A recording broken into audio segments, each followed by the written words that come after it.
இவர் ஏன் police department வந்தார் அப்படிங்கிற ஒரு கேள்வி கேட்டீங்க. It's a long story. இப்படி இது ஒரு அந்த அந்த தைரியம்ங்கிறது எடுத்தவுடனே எனக்கு வரல. சின்ன சின்ன அளவில் ஒரு கிளரிக்கல் போஸ்ட், ஒரு பேங்க் ஆஃபீஸர், அப்புறம் எழுதி பார்த்தேன். ஃபைனல் இயர் வந்து போகக்கூடிய மாணவர்களுக்கு தனி பயிற்சியும் கொடுத்துட்ருக்கேன். போலீஸ் கான்ஸ்டபிளாக சேர வேண்டிய சூழ்நிலை இருந்தது. நான் அதிலிருந்து 6, 7, 8 நிலைக்கு மேலே இருக்கக்கூடிய ஐபிஎஸ். ஏன்னா நான் போலீஸ் கான்ஸ்டபிளாக சேர்ந்தேன்னா நான் இந்த ஐபிஎஸ்க்கே வந்திருக்க முடியாது. இந்திய அரசாங்கத்தினுடைய ஒரு ஒரு ஒரு ஒரு அடிப்படை கட்டமைப்பு இந்த ஐஏஎஸ் ஐபிஎஸ். நீங்கள் வந்து நிரந்தரமான அதிகாரத்தில் இருப்பீங்க. ஸோ நீங்கள் ஒட்டுமொத்தமாக இந்த கவர்மெண்ட் மாற்றலாமே, மக்களுடைய வாழ்க்கை நிலையை மாற்ற முடியுமே. IPS is getting recognized as an all India service and being recruited by UPSC and then deputed to the state. My first question is, are they restricted to the state? First question. Second question is about, you work பண்ணும்போது are we in control of the intelligence bureau? எனக்கு பிடிக்காது இந்த வேலையெல்லாம். நான் போக முடியாதுன்னு சொல்லிட்டேன். அப்புறம் என்ன டிபார்ட்மெண்ட் started this discussion ஆரம்பிக்கும் போது நான் சொன்னேன், we are looking forward ஹோலிஸ்டிக்காக எப்படி ஒரு ஆஸ்பிரண்ட் ப்ரிப்பேர் ஆகுது அப்படின்னு. நேஷனல் போலீஸ் அகாடமி தான் உலகத்திலேயே ரொம்ப அதிகமாக பயிற்சி காலம் கொண்ட ஒரு பயிற்சி மையம்னு சொல்லுவாங்க. அங்கே வந்து அவ்வளோ தூரத்துக்கு பெரிய ஃபெசிலிட்டிஸ் இருக்குது. ஆரம்பத்தில் எடுத்தோடனே குதிரை சவாரி, குதிரை மேலே ஏறி உட்காரும் போதே பயமாக இருக்கும். ஆற்றல் உள்ள மனிதனாக இந்த 2.5 வருஷம் ட்ரைனிங் உங்களை மாறும். நீங்கள் பேசும்போது உங்களோட ஜேர்னிலேருந்து ஒரு ப்ரில்லியண்ட்டான விஷயங்கள் if I am able to list it down அப்படின்னு பார்த்தீங்கன்னா, first is your conviction. Okay, I want it and I love to go in that direction. நீங்கள் முடிவு பண்ணதுக்கப்புறமா கண்டினியூஸாக அதுலேருந்து ட்ராவல் பண்ணிகிட்டே வந்திருக்கீங்க. அண்ட் ஆல்சோ ப்ரிப்பேர் பண்ணுறதுக்கான ஆப்பர்ச்சுனிட்டிஸ் உங்களை சுற்றி நீங்கள் க்ரியேட் பண்ணிகிட்டேவும் இருந்திருக்கீங்க. Either through your friends around you or அதை தாண்டி கான்ஸ்டண்ட்டாக அகாடமிக்ஸ்குள்ளே இருக்கிறதுக்கு நீங்கள் பண்ண மாஸ்டர்ஸாக இருக்கட்டும். அண்ட் லாஸ்ட்டாக நீங்கள் சொன்ன point is really very attractive sir. நீ ப்ரிப்பேர்டாக இருக்க, நீ கற்றுக்கணும்னு நினச்சனா நீ ஆசிரியரை தேடி போக வேண்டாம். That will come automatically to you. Wow, என்னை பொறுத்த வரைக்கும் that will open lot of possibilities for the students. எனக்கு சொல்லிக் கொடுக்க யாரும் இல்லை, நான் எங்கே போய் எப்படி படிக்கிறது, முதல்ல நீ முடிவு பண்ணு, படிக்கணும்னு டிசைட் பண்ணுறியா, things will happen around you. சொன்னது it's really brilliant sir. That's why I told you the whole world will conspire exactly to make you successful. Wow, that will open up, என்ன சொல்கிறது, ஒரு பெரிய கான்ஃபிடன்ஸ் பூஸ்டாக இருக்கும்னு நினைக்கிறேன் for people, for aspirants who are trying to identify reasons. அது பண்ணணுமா, இது இவ்வளோ கஷ்டமான எக்ஸாம், அப்பா சரியில்லை, அம்மா சரியில்லை, கிளைமேட் சரியில்லை, வருமானம் சரியில்லை, பள்ளிக்கூடம் சரியில்லை, கவர்மெண்ட் சரியில்லை, இப்படியெல்லாம் நீங்கள் வந்து அந்த ஸ்டேட்டுக்கு வந்துட்டாங்க சார். இப்போ கவர்மெண்ட் சரியில்லைங்கிற ஸ்டேட்டுக்குமே வந்துட்டாங்க. கவர்மெண்ட் சரியில்லைன்னு நான் என்ன சொல்கிறேன், நம்ம தான் உள்ளே போய் கவர்மெண்ட் சரி பண்ணணும் இல்லைங்களா? இப்போ கவர்மெண்ட் சரியில்லை அப்படின்னா who will correct it? நீங்கள் தான் 18 வயசு 20 வயசு காலேஜில் படிக்கிறீங்க பாருங்கள். You must correct. நீங்கள் வாங்க, பொசிஷனில் வாங்க, கரெக்ட் பண்ணுங்கள். வேறு யார் பண்ண முடியும்? அப்படின்னா உங்களுக்கு இன்னும் ரெஸ்பான்சிபிலிட்டி அதிகம். கவர்மெண்ட் ஒரு அருமையான கவர்மெண்ட், இங்கே ஒன்றும் தப்பு நடக்கல, இங்கே கரப்ஷன் நடக்கலைன்னா உங்களுக்கு வேலையே கிடையாது. நீங்கள் உங்கள் பாட்டு நீங்கள் அமெரிக்காவுக்கு போங்க, இல்லை ஏதாவது சாஃப்ட்வேர் ஆரம்பிச்சிருங்க. ஆனால் இங்கே மாற்ற வேண்டியிருக்கு. இங்கே வந்து ஒரு க்ளீன் கவர்மெண்ட் கொடுக்க வேண்டியிருக்கு. இங்கே வந்து பப்ளிக் ஓரியன்ட் கவர்மெண்ட் கொடுக்க வேண்டியிருக்கு. ஒரு டிரான்ஸ்பரண்ட் நிர்வாகம் கொடுக்க வேண்டியிருக்கு. அதன் மூலமாக வாஸ்ட் மெஜாரிட்டி பீப்புளை வந்து அடுத்த லெவலில் கொண்டு வர வேண்டியிருக்கு. அந்த பொறுப்பு யார்கிட்ட இருக்குது? 80% of the people in India are poor people. 80% மேற்பட்ட இந்திய குடிமக்களுக்கு போதுமான வருமானமே கிடையாதுங்க. அப்போ அவங்க எதிர்காலத்தை யார் கையில் இருக்குது? உங்கள் கையில் தான் இருக்குது. ஸோ நீங்கள் கவர்மெண்ட்டை மட்டும் ப்ளேம் பண்ணுறதை விட்டுட்டு நீங்கள் கவர்மெண்ட்டுக்கு வாங்க. ஐஏஎஸ் ஐபிஎஸ் என்பது பெரிய பதவிங்க. அதுதான் பட்டேல் சொன்னார், இந்த civil services is the steel frame of Indian administrative machinery. இந்திய அரசாங்கத்தினுடைய ஒரு ஒரு ஒரு அடிப்படை கட்டமைப்பு இந்த ஐஏஎஸ் ஐபிஎஸ். நீங்கள் வந்து நிரந்தரமான அதிகாரத்தில் இருப்பீங்க. ஸோ நீங்கள் ஒட்டுமொத்தமாக இந்த கவர்மெண்ட் மாற்றலாமே, மக்களுடைய வாழ்க்கை நிலையை மாற்ற முடியுமே. அப்படி தான் யங்ஸ்டர்ஸ் திங்க் பண்ணுமே தவிர, சார் என்ன கேட்பாங்க, சார் போலீஸ் டிபார்ட்மெண்ட்டில் வந்து கரப்ஷன் இருக்கா? நான் இருக்குது. அப்போ அது என்ன ஏன் சொல்ல வரீங்க? அப்போ தான் அங்கே வரலை அப்படின்னு சொல்ல வரீங்களா? இல்லை நீங்கள் வரேன்னு சொல்ல வரீங்களா? இருக்குன்னா அதை வந்து மாற்றணும்.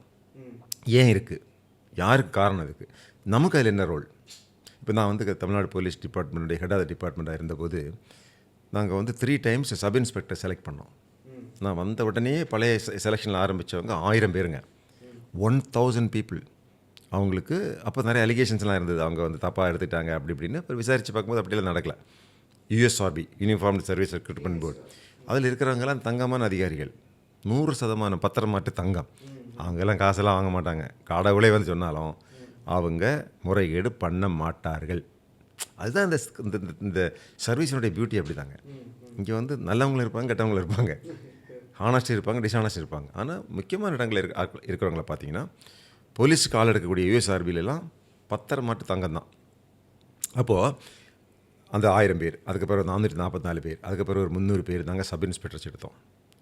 10,000 கான்ஸ்டபிள்ஸ், 10,000 கான்ஸ்டபிள், 4,000 கான்ஸ்டபிள், 3,000 கான்ஸ்டபிள் வேலைக்கு எடுத்தோம். இதில் ஒரு ஆளாவது இவங்களை வந்து முறைகேடாக எடுத்திருக்காங்க, ஒரு ஆளாவது நான் பணம் கொடுத்தேன் அப்படின்னு நான் முழு பொறுப்பெடுக்கிறேன், அப்படி நடக்கிறதுக்கான சான்ஸே கிடையாதுங்க. நீங்கள் போலீஸில் சேர்றீங்கன்னா உங்களுடைய காம்படிஷன், நீங்கள் ஓடுனது, நீங்கள் ஜம்ப் பண்ணது எல்லாம் வீடியோவில் இருக்குது, நீங்கள் கயிறு ஏறினது எல்லாமே வீடியோவில் இருக்குது. நான் நல்லா தான் சார் பண்ணேன், என்னை சேர்க்கலைன்னா வாங்க வீடியோ பாருங்கள். இல்லை சார் நான் நல்லா எழுதியிருக்கேன் சார், எனக்கு வந்து மார்க் குறைச்சிட்டிங்க, வாங்க நெட்டில் இருக்க போய் பாருங்கள் உங்கள் பேப்பர். ஸோ இது போன்ற ஒரு 100% ஹானஸ்டி நம்ம கொடுத்தோம். அதே மாதிரி போலீஸ் டிபார்ட்மெண்ட்டில் போலீஸ் கான்ஸ்டபிள், சப் இன்ஸ்பெக்டர்ஸ், நான் சொன்னேன் 10 ரேங்க்கு, ஐபிஎஸ் ஆஃபீஸர்ஸ், எஸ்பிஸ், டிஐஜி, இவங்களுக்கெல்லாம் ப்ரொமோஷன் வரும், இவங்களுக்கெல்லாம் ட்ரான்ஸ்ஃபர் வரும். எங்கேயாவது யாராவது இந்த மாதிரி சைலேந்திர பாபு டிஜிபியாக இருக்கும்போது நான் பணம் கொடுத்து தான் ப்ரொமோஷன் வாங்கினேன், இல்லாட்டி நான் பணம் கொடுத்து தான் ட்ரான்ஸ்ஃபர் வாங்கினேன், எனக்கோ என்னை சேர்ந்த அதிகாரிகளுக்கு கொடுத்ததா சொன்னாக்கா நான் அதை ஒத்துக்கிறேன். I take responsibility 100%. நான் அதுக்கு ரெஸ்பான்சிபிள், நான் எடுத்துக்கிறேன், நான் தான் பொறுப்பு, அந்த பணத்தை திருப்பி கொடுக்குறேன் சொல்லிடுறேன். அப்படி தமிழ்நாட்டில் யாருமே சொல்ல முடியாது. நான் மட்டும் இல்லை, என் கூட வேலை பார்த்த ஆஃபீஸர்ஸ், ஏடிஜிபி தாமரைக்கண்ணன், அதே மாதிரி டேவிட்சன், அதே மாதிரி சங்கர், அதே மாதிரி வெங்கட்ராமன், இவங்கெல்லாம் 100% ஹானஸ்ட் பீப்புள். இவங்களெல்லாம் யாரும் கரெக்ட் பண்ண முடியாது. ஸோ இது போன்ற ஒரு சேஞ்ச் நம்ம வந்து கொடுக்க முடியும். இன்றைக்கி காலேஜில் படிக்கிறவங்க, இன்றைக்கி ஸ்கூலில் படிக்கிறவங்க, நீங்கள் வந்து ஒரு கலெக்டராக, ஒரு செக்ரட்டரி டு த கவர்மெண்ட், ஒரு கமிஷனர் ஆஃப் போலீஸ், ஒரு DGP and the head of the police force, when you come to that place, you are in charge of the department. You can make the change that you want to be. Yes, that's what Mahatma Gandhi said. Be the change you want to see in the world. இந்த உலகத்தில் அது சரியில்லை, இது சரியில்லை, அதை மாற்றணும்னு நினச்சேன்னா நீ முதல்ல மாறு, நீ நேர்மையான மனிதனாக மாறு. ஸோ அது போன்ற பட் இந்த ஸ்கோப் வந்து ட்ரிமெண்டஸ் ஸ்கோப். எஸ் சார், இந்த ஸ்கோப் பற்றி பேசும்போது தான் ஐ wanted to ask one more part. நீங்கள் சொல்லும்போது you are telling 10 posts before the IPS it self. So இப்போது தமிழ்நாட்டில் இருக்கக்கூடிய யங்ஸ்டர்ஸ், இளைஞர்கள்லாம் பார்த்தீங்கன்னா போலீஸ்க்கு வரணும்னு ஆசைப்பட்றாங்க. யூபிஎஸ்சி எழுதுறது ஒரு வகை, யூபிஎஸ்சி மூலமாக ஐபிஎஸ்க்கு போகிறது இஸ் ஒன் டைப். பட் அது இல்லாமல் வேறு என்னென்ன ஆப்பர்ச்சுனிட்டிஸ்? நீங்கள் சொன்ன இன்னொரு example is TNSURB, state uniform service board மூலமாக எஸ்ஐபிசிக்கான ரெக்ரூட்மெண்ட்ஸ் இஸ் ஹேப்பனிங். ஸோ இது ஒரு டைப். இதை தாண்டி வேறு என்னென்ன ஆப்பர்ச்சுனிட்டிஸ் இருக்குது போலீஸ் டிபார்ட்மெண்ட்டில்? ஆமாம், போலீஸ் டிபார்ட்மெண்ட்டுக்குள்ளே இல்லை, என்ட்ரி லெவலில். ஐபிஎஸ் ஒரு என்ட்ரி லெவல், டிஎன்எஸ்யூஆர்பி ஒரு என்ட்ரி லெவல் அப்படின்னா what are the other departments they can even look out for, அந்த ட்ரீம் இருக்கிறவங்க? ஸோ அதை பற்றி கொஞ்சம் லைட் இருந்தால் டெஃபினெட்லி ஸ்டூடெண்ட்ஸ்க்கு. ஓகே, ஸோ போலீஸ் லீடர்ஷிப் அப்படிங்கிறது, போலீஸ் லீடர்ஷிப் ஐபிஎஸ்ங்கிறது நான் முதல்ல சொல்லிட்டேன். போலீஸ் டிபார்ட்மெண்ட்லேயே நிறைய லெவல் ஆஃப் என்ட்ரி இருக்குது. இப்போ உங்களுக்கு தெரிஞ்ச அடிப்படை போலீஸ் கான்ஸ்டபிள் இல்லைங்களா? இந்த போலீஸ் கான்ஸ்டபிள் மாதிரியே ஃபயர் டிபார்ட்மெண்ட் இருக்குது, ஏ ஃபயர்மேன். நிறைய பேர் இப்போ பார்த்தீங்கன்னா போலீஸ் டிபார்ட்மெண்ட்டை விட அதை ஃபயர் டிபார்ட்மெண்ட் தான் விரும்புகிறாங்க, இன்னும் present department. Next level police டிபார்ட்மெண்ட்லேயே சப் இன்ஸ்பெக்டர்ஸ். நீங்கள் இந்த கேள்வி கேட்டது உண்மையிலேயே ஒரு நல்ல கேள்வி. நிறைய பேர் நான் வந்து சைபர் க்ரைம் எக்ஸ்பர்ட்டாக வரணும்னு ஆசைப்பட்றேன், சைபர் இன்வெஸ்டிகேஷன் பண்ணணும்னு ஆசைப்பட்றேன், இன்வெஸ்டிகேஷன் எனக்கு ரொம்ப பிடிச்சிருக்கு. இப்போ எல்லாமே சைபர் இன்வெஸ்டிகேஷன் தாங்க. கொலையாக இருந்தாலும் சரி, கொள்ளையாக இருந்தாலும் சரி, இல்லாட்டி மோசடியாக இருந்தாலும் எல்லாமே கம்ப்யூட்டர் தான். பெரிய பெரிய மேஃபியாஸ், இப்போ கூட்டு கொள்ளையர்கள் இல்லாட்டி கூலிப்படை எல்லாமே நீங்கள் நெட்டில் தான் போய் கண்டுபிடிக்கணும். அவனை they will have transactions in the computers or mobile phone or in the bank எல்லாம் இருக்கும். ஸோ இது போன்ற பெரிய ஃப்ராடு, பெரிய பெரிய கிரிமினல் கேசஸ் இதெல்லாம் நான் வந்து இன்வெஸ்டிகேட் பண்ணணும், நான் கம்ப்யூட்டர் இன்ஜினியர் படிச்சிருக்கேன்னு சொன்னாங்க. ஸோ இவங்க சப் இன்ஸ்பெக்டராக ஜாயின் பண்ணலாங்க. அதில் டெக்னிக்கல் என்ட்ரி ஒன்று தனியாக இருக்குது. சப் இன்ஸ்பெக்டர் டெக்னிக்கல் என்ட்ரி, அவங்க வந்து சைபர் கிரைம் இன்வெஸ்டிகேஷன் பண்ணலாம், wireless communication, computer communication, police டிபார்ட்மெண்ட்டுடைய ஒட்டுமொத்த டெக்னிக்கல் டிபார்ட்மெண்ட் அவங்க கையில் கொண்டு வந்துடலாம். ஸோ சப் இன்ஸ்பெக்டர் ரேங்க்குங்க. இதே சப் இன்ஸ்பெக்டர் ரேங்கில் ஃபயர் டிபார்ட்மெண்ட்டில் ஸ்டேஷன் ஆஃபீஸர், ஒரு ஃபயர் ஸ்டேஷன் ஒட்டுமொத்த ஏரியாவில் அவர் தான் அந்த ஃபயர் ரெஸ்கியூ டிசாஸ்டர் மேனேஜ்மெண்ட் அதுக்கு அவர் பொறுப்பாக இருப்பார். So that is called station officer. அதே மாதிரி ஜெயிலர்னு ஒரு போஸ்ட் இருக்குங்க. ப்ரிசன் டிபார்ட்மெண்ட்டில் இப்போ சென்னையில் இப்போது புழல் ப்ரிசன் அப்படின்னா அங்கே 2000 பேர் இருக்கிறாங்க. புழல் சென்ட்ரல் ப்ரிசன் எல்லா விதமான ஆட்களும் இருப்பாங்க. மர்டர் கேஸஸ், டக்காய்ட்டி, ராபரி, சீட்டிங், எல்லா விதமான கேஸ். நான் அதனுடைய ஹெட்டாக இருந்திருக்கேன். அப்படி சினிமா கூட வந்திருந்தது. ஜெயிலர் வந்து ரொம்ப powerful man. He's a terror. பெரிய பெரிய ரவுடி வரும்போது என்ன பண்ணுவாங்க தெரியுங்களா? வந்ததை அடிச்சிடுவாங்க அவனை. அதுக்கு பேர் அட்மிஷன் அடி. அதாவது ஹீ மஸ்ட் பி டெரரைஸ்ட் சப்ஜுகேஷன். வெளியில் அவன் பெரிய தாதாவாக இருக்கலாம், அவங்ககிட்ட 50 பேர் ஹையர்டு கில்லர்ஸ் இருப்பாங்க. பட் இங்கே you are a prisoner. Okay, you have to control, you have to obey me. The place where the discipline needs to be there. அங்கே வந்து ஃபிசிக்கல் ஃபோர்ஸ் வயலன்ஸ் தான். That's only language the understand. இதெல்லாம் ஆரம்பத்தில், இப்போல்லாம் குறைஞ்சிருச்சு. இப்போல்லாம் things are much better. But அங்கேயும் ஒரு அந்த மாதிரி போஸ்ட் இருக்குது. ஸோ அந்த ஆஃபீஸர் வந்து jailer, then deputy superintendent, additional superintendent of prison, இதெல்லாம் வெள்ளக்காரன் காலத்தில் கிரியேட் பண்ண போஸ்ட். அவங்களுக்கு அங்கே ஒரு ஹைரார்க்கி இருக்குது. அங்கே பெரிய ஹைரார்க்கி இருக்குது. இப்போ அதில் இன்ட்ரெஸ்ட் உள்ளவங்க கூட அதில் கூட போகலாம். ஓகே, இதுக்கு மேலே ஒரு நல்ல ஆப்பர்ச்சுனிட்டி. சப்போஸ் நீங்கள் ஐஏஎஸ் எழுதுறீங்க, ஐபிஎஸ் எழுதுறீங்க, ஐபிஎஸ் கிடைக்கல அப்படின்னா நீங்கள் still you can become an IPS officer. அதுதான் வெரி பியூட்டி ஆஃப் இந்தியா, நம்முடைய Indian constitution. Sharing of powers, central government, state government. அதில் state governments can also appoint grade group 1 officers, state civil சர்வீசஸ்னு பேர். Correct ஆச்சுங்களா? So அதுக்கு வந்து exam நடக்கும், TNPSC நடத்துகிறாங்க. அதில் you can also opt for the group 1. அதில் நீங்கள் டெப்டி சூப்பரிண்ட் ஆஃப் போலீஸ் அப்படிங்கிறத ஆப்ட் பண்ணணும். ஆப்ட் பண்ணி வந்தீங்கன்னா ஸ்டார்ட் பண்ணும்போது நீங்கள் ஐபிஎஸ் ஆஃபீஸருக்கு ஈக்குவலாக தான் ஆரம்பிப்பீங்க. Okay, you will be the sub divisional officer. IPS officers 2 இயர்ஸில் எஸ்பி ஆகிடுவாங்க. You may take 6, 7, 8, 9, 10 years. But you are also an IPS officer one day. Equivalent. Maybe அவங்க கொஞ்சம் டாப்பில் போய்ட்டு இருப்பாங்க, க்ளோஸாக வந்துடலாம். ஆனால் ஹிஸ்ட்ரி இருக்குது. DGP, head of the police force, ஆனால் ஹிஸ்ட்ரிலாம் இருக்குது. அப்துல்லா, பொன் பரமகுரு, இப்படிப்பட்டவங்க through group 1 service. S Senthamarai. அப்துல்லாங்கிறவர் குரூப் 1 வந்து தமிழ்நாடு போலீஸ் டிபார்ட்மெண்ட்டினுடைய ஹெட் ஆஃப் த போலீஸ் ஃபோர்ஸாக இருந்து இந்தியா கவர்மெண்ட்டினுடைய ambassador in a foreign country after retirement. அப்படி ரிமார்க்கபிள் பீப்புளாக இருக்காங்க. பாலச்சந்திரன் சொல்லி இப்போது ரிலையன்ஸ் ஹெட்டாக இருக்கார் பாலச்சந்திரன். அவர் குரூப் 1 தான். Additional commissioner of police Chennai city. அப்புறம் அடிஷ்னல் டிஜிபி ஆனார். தாமரைக்கண்ணன், கோயம்புத்தூர் பாம் பிளாஸ்ட் கேஸோட investigating officer, remarkable officer, Coimbatore SP, DIG, commissioner. அப்புறம் he was my deputy as the ADGP law and order Tamil Nadu. So அவங்களாம் ரொம்ப ரிமார்க்கபிள் போலீஸ் ஆஃபீஸர். ஸோ இப்படி நீங்கள் group 1 மூலமாகவும் IPS வாங்கி SP, DIG, IG, commissioners, additional DG வரைக்கும் வரலாம். அந்த ஆர்டரில் போகலாம். அந்த ஆர்டரில் போகலாம். சார், இந்த ஆர்டர் சொல்லும்போது குவிக்காக ஐ வாண்டட் நம்மளோட aspirants also to know, correct me if நான் எங்கன்னா தப்பாக சொன்னேன்னா. சார், ஒரு 20 to 24 இயர்ஸில் if someone is clearing UPSC and getting in to IPS அப்படின்னா they start as an probationary IPS officer. கரெக்டா sir? Then they get in to district level posting, either ASP or deputy superintendent of police. IPS ஆஃபீஸர்னா அவங்க ASP தான். Okay, IPS ஆஃபீஸர்னா the training period is there. அதுக்கு முன்னாடி. Okay, and then SP ஆறாங்க, and then they get into SP or in the city he will be called a deputy commissioner of police. Deputy commissioner of police. both are same. ஒரு மாவட்ட எஸ்பிங்கிறவரும் சென்னை சிட்டியில் deputy கமிஷனருங்கிறவரும் ஒரே rank தான். சிட்டிக்குள்ளே அவரை நமக்கு சூப்பரிண்ட் of போலீஸ்னு சொல்ல மாட்டோம். we'll call him as a deputy commissioner because there is a city police commissioner. Commissioner அவருக்கும் சூப்பரிண்ட் ஆஃப் போலீஸ்க்கு என்ன டிஃபரன்ஸ்னா, சூப்பரிண்ட் ஆஃப் போலீஸ் ஒரு டிஸ்ட்ரிக்டினுடைய ஹெட்டு, கமிஷனர் ஒரு சிட்டினுடைய ஹெட்டு. ப்ளஸ் அந்த கமிஷனருக்கு நிறைய மஜிஸ்ட்ரியல் பவர்ஸ் இருக்கும். கலெக்டருடைய முக்கியமான பவர் எல்லாம் அந்த கமிஷனர்கிட்ட தான் இருக்கும்.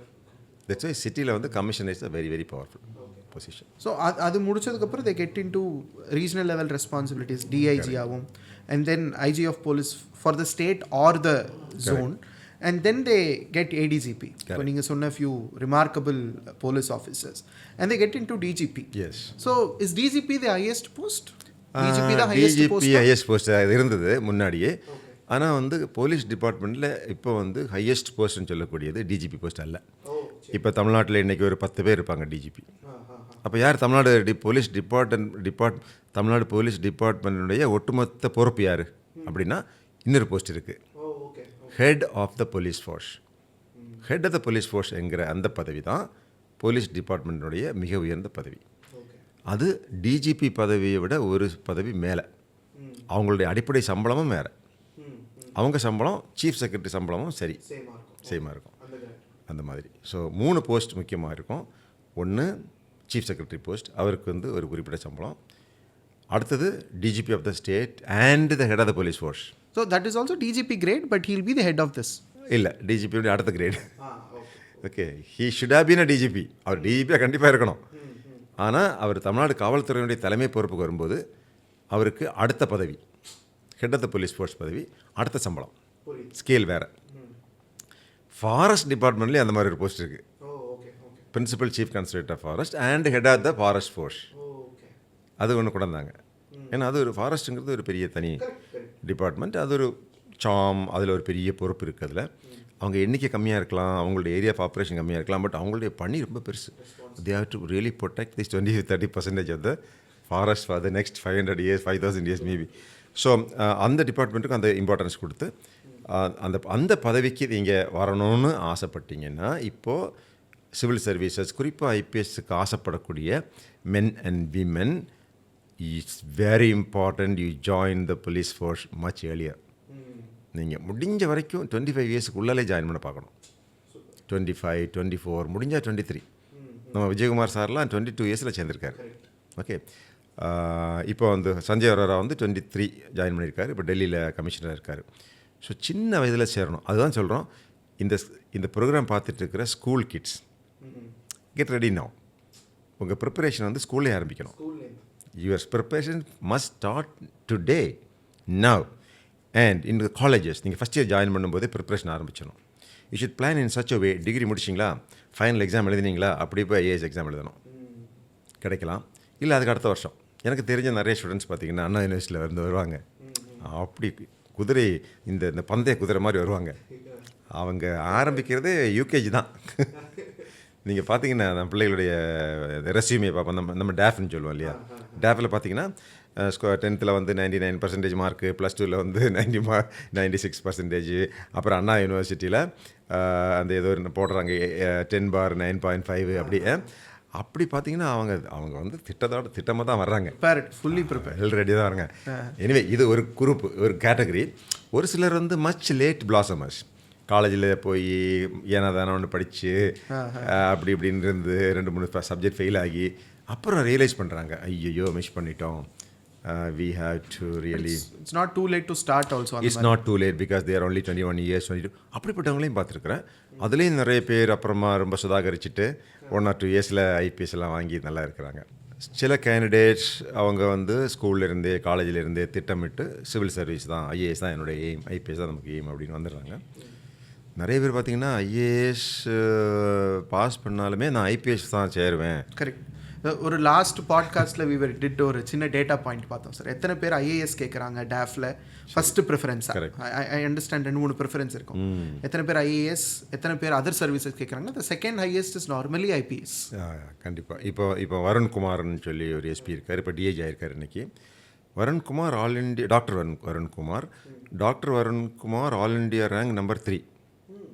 அவர் நினச்சா ஐஎஃப்எஸ் போயிருக்கலாம், ஃபாரின் சர்வீஸ் போயிருக்கலாம், ஐஏஎஸ் போயிருக்கலாம், ஆனால் அவர் போலீஸ் சர்வீஸ் தான் வந்திருக்காரு. ஸோ இது ஒரு சிலருக்கு பேஷன் வந்து இந்த யூனிஃபார்மில் தான் இருக்குது. வர நிறைய அந்த மாதிரி நீங்கள் கேண்டிடேட்ஸ் இருக்காங்க. ஸோ எந்த வயசில் சேர்றது எது நல்லது அப்படிங்கிறது இந்த ப்ரோக்ராம் பார்த்துட்டு இருக்கக்கூடியவங்களுக்கு கண்டிப்பாக தெரிஞ்சாகணும். 25 வயசுக்குள்ளாலே நீங்கள் வாங்குறது ரொம்ப நல்லது. ஆனால் நிறைய பேர் அந்த 25 வயசுக்கு அப்புறம் தான் அந்த ஐஏஎஸை பற்றி இல்லை ஐபிஎஸ்ஸை பற்றி ஒரு ஐடியாவே அவங்களுக்கு வருது. பல காரணங்கள் இருக்கலாம். எனக்கு தெரிஞ்ச சில டாக்டர்ஸ், ஏன்னா அவங்க எம்பிபிஎஸ் எம்டி முடிக்கும்போது 26 வயசு 27 வயசு ஆகிடும். அதுக்கு பிறகு சம்ஹவ் அவங்களுக்கு இந்த மருத்துவத்தை விட போலீஸ் அவங்களுக்கு ஒரு அட்ராக்ஷன் வருது, பேஷன். அது ரொம்ப முக்கியங்க. நான் கூட என்ன சொல்லுவேன், நான் இப்போ I'm career counsellor and I'm motivational trainer. இன்றைக்கி தான் போலீஸ் டிபார்ட்மெண்ட்லேருந்து ரிட்டையர்ட் ஆன பிறகு என்னுடைய ஹாபியே இதுதான். நான் வந்து காலேஜ் ஸ்டூடெண்ட்ஸுக்கு நீங்கள் எந்த வேலையில் சேரணும் அப்படின்னு ஒரு கேள்வியை கேட்டாங்கன்னா, எந்த வேலையில் நிறைய சம்பளம் வருதுன்னோ, இல்லை எந்த வேலை ஃப்யூச்சரில் பெரிய ட்ரெண்டிங்காக இருக்கும்னோ அது முக்கியம் இல்லை. எந்த வேலையில் சேர்ந்து ஒர்க் பண்ணும்போது சம்பளமே இல்லாமல் இருந்தால் கூட நான் வேலை பார்ப்பேன், இந்த வேலை எனக்கு பிடிச்சிருக்கு, சம்பளம் கூட வேண்டாங்க அப்படின்னு நினைக்கிறீங்களோ அந்த வேலை தான் நீங்கள் போய் ஜாயின் பண்ணணும். அதுக்கு வேணால் சம்பளம் கம்மியாக இருந்தாலும் பரவாயில்ல, அதுக்கு மரியாதை கம்மியாக இருந்தாலும் பரவாயில்ல, பட் அதுக்கு ஒரு நாளைக்கு உங்களுக்கு வேல்யூ வரும். நீங்கள் ஒர்க் பண்ணுறத விட ஒரு காலத்தில் பிற்காலத்தில் உங்களுக்கு நிறைய சம்பளமும் நிறைய மரியாதையும் நிறைய டிமாண்டும் உங்களுக்கு வரும். And you love it doing it இல்லைங்களா. எனி ஒர்க் அதை நீங்கள் பேஷனேட்டாக பண்ணும்போது probably you will become one of the best in the world. இப்போ ஒரு கேமராமேனே பெஸ்ட் வேர்ல்டு கேமராமேனுக்கு இருக்கிற மரியாதை உங்களுக்கு தெரியுமா இல்லையா? இல்லைங்களா. ஒரு பெஸ்ட்டு ஒளிப்பதிவாரோடைய மரியாதை எப்படி இருக்கும்? ஹாலிவுட் மூவியில் தான் அவரை கூப்பிடுவாங்க இல்லைங்களா. Best singer, best musician, best வயலினிஸ்ட்னு வச்சுக்கோங்களேன், அவருக்கு $1 million கிடைக்கும் ஒரு பெர்ஃபார்மன்ஸுக்கு. ஓகே, ஸோ அப்படி தான் நான் சொல்லுவேன். பேஷனோட ஒரு விஷயத்தை எடுத்து பண்ணும்போது அதை ரீச் பண்ணுறதுக்கான மோட்டிவேஷனும் ஹையாக இருக்கும் வருது, அண்ட் அது ரொம்ப நேச்சுரலாகவும் இருக்கும். அதுக்கு ஒரு பெரிய எஃபர்ட் போட்டு வர வேண்டிய. ஸோ ஒருவேளை நீங்கள் லேட்டாக தான் உங்களுக்கு தெரிய வந்திருக்கு அப்படின்னு சேர்ந்தா கூட அவங்களும் நல்லா ஷைன் பண்ணுறாங்க. எடுத்துக்காட்டாக இப்போது சில டாக்டர்ஸ், குறிப்பாக டாக்டர் செந்தில்வேலன்னு சொல்லி இப்போது chief of intelligence Tamil Nadu police, he's an MBBS MD doctor. அவர் டாக்டராகவும் ஷைன் பண்ணியிருக்கலாம், பட் அவருக்கு போலீஸ்னால் ரொம்ப பிடிக்கும். அவர் ரொம்ப 6 feet டாலாக இருப்பார், யூனிஃபார்ம் போட்டால் அவ்வளோ கௌரவமாக இருப்பார், பெரிய பெரிய கலவரத்துலலாம் ரொம்ப ஷைன் பண்ணியிருக்காரு, ஷூட்டிங்கெல்லாம் நடத்தியிருக்கிறாரு, பெரிய போல்டு சுச்சுவேஷன்ஸ் எல்லாம் ஃபேஸ் பண்ணியிருக்காரு. Today at a very young age he is heading the entire intelligence department of the whole Tamil Nadu police. அவருக்கு மேலே அதிகாரியே கிடையாது. So he has reach the best.